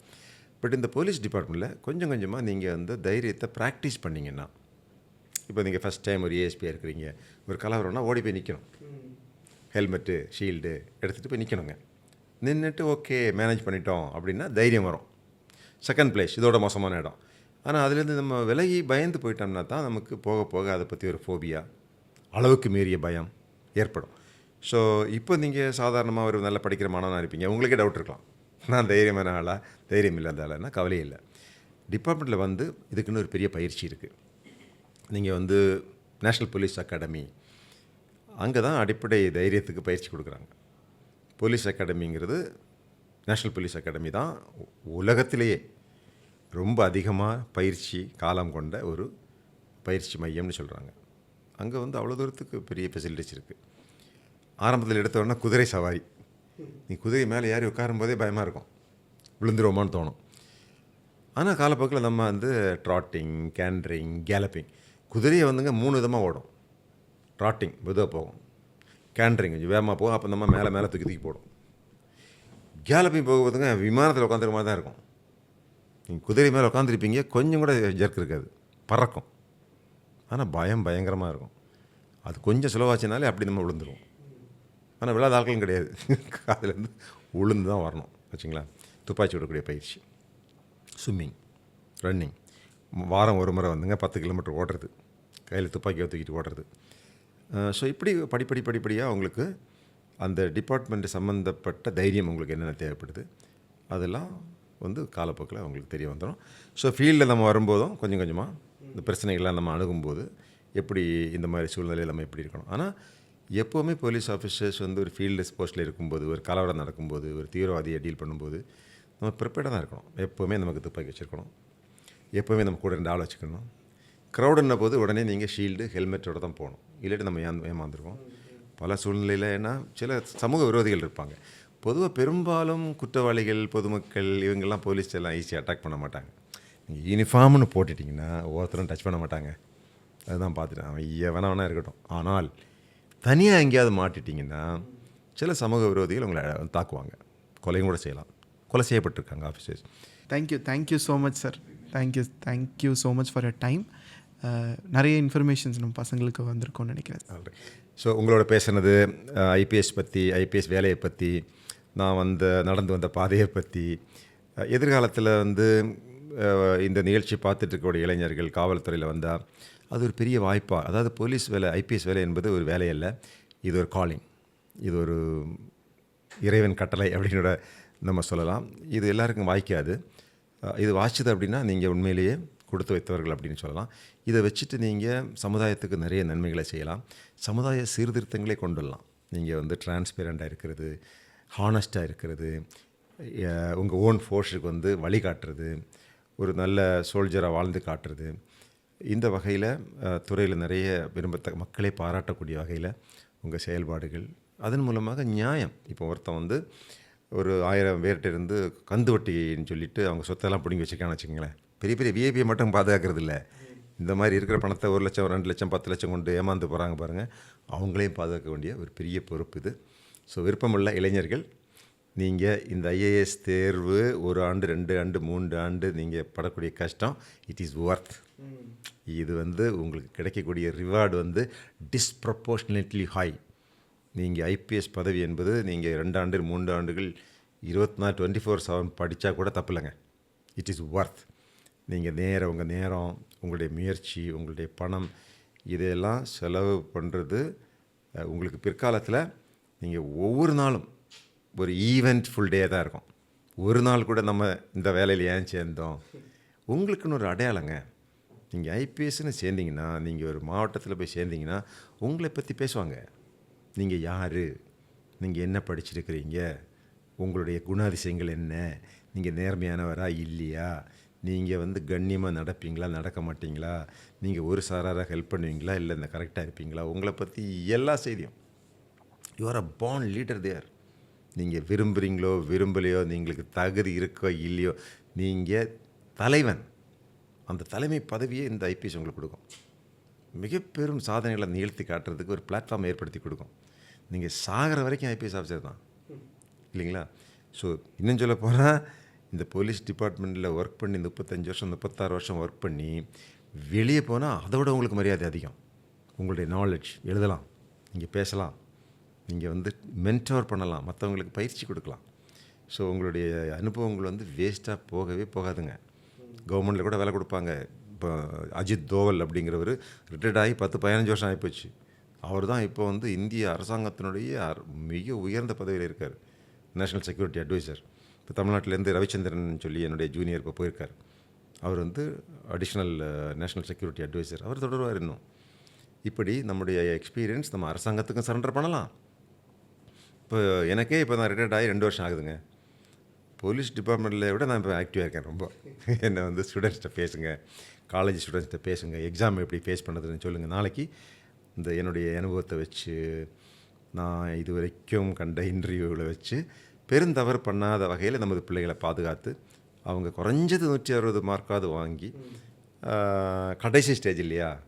ஸோ அது போன்ற ஒரு எம்பவர்மெண்ட் கொடுக்கறதுக்கு நம்ம ரெடியாக இருக்கிறோம். ஸோ நம்ம இந்த அனுபவம் நமக்கு இந்த ஐபிஎஸ்ன்னு சேர்ந்துட்டிங்கன்னா உங்களுக்கு வாழ்க்கையில் ரிட்டையர்மெண்ட்டே கிடையாது. So I am more active, more busy, more learning and more teaching, more writing and more reading, more speaking then I was in service. So இது வந்து ஒர்த் ட்ரையிங். மனதுக்குள்ளே ஐபிஎஸ் எனக்கு பிடிச்சிருக்கு அப்படின்னா விட்டுறாதீங்க, ஒரு முயற்சி எடுங்க, உங்களுக்கு வெற்றி கிடைக்கும். I wish every one of the aspirants success. It's going to be a very thrilling experience, very rewarding experience. The leadership journey is highly entertaining, fulfilling. A life, police வாழ்க்கை என்பது ரொம்ப ஒரு மன மகிழ்ச்சியும் மன சாதனை எண்ணமும் தரக்கூடிய ஒரு வாழ்க்கை பயணமாக தான் இருக்கும். Thank you. Hi Dr. Nisha. So what is your take on it? Is economy something to be feared? Economics நினைச்சு நம்ம பசங்க பயப்படணுமா? ஒரு academic contextல வந்து economy is different, ஒரு UPSCல வந்து it is totally different. How should I decode my syllabus for economics? The very first thing is to have a thorough understanding of the basics. And the basics எங்க இருந்து கிடைக்கும்னா you have to go to NCERTs. Your NCERT is the foundation. NCERT, yes, all the faculties are telling go and read NCERT. மறுபடியும் போய் NCERT படி நம்ம சொல்றோம்னா ஸ்கூல்ல படிச்ச மாதிரி படிக்கணுமா? கண்டிப்பா இல்ல. அதனால நான் economics is but it is very Veranda IAS, where your dream becomes reality.